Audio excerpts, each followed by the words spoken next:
समस्त को मोर आंतरिक नमस्कार। सृष्टिर विवरणर आउ एक अध्याय को मु आपण मानकु प्रत्येक को स्वागत करुअछि। आज विषय वस्तु होछि आदि पुस्तक 4 पर्व तार 23 पद एवं 24 पद। 23 पद को भल भाव लक्ष्य करंतु। एठार प्रथमे गोटे शब्द व्यवहार करा जाइछि आगो।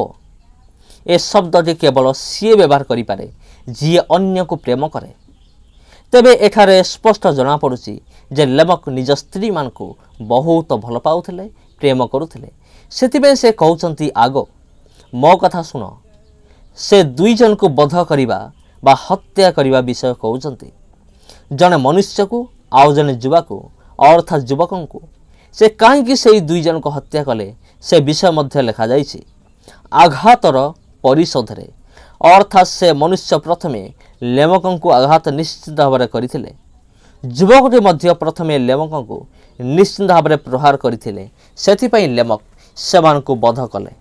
24 पद को लक्ष्य करंतु। लेखा अछि कईन बधर प्रतिफल जदि 7 गुण हुए तेबे लेमक बधर गुण 77 गुण हब।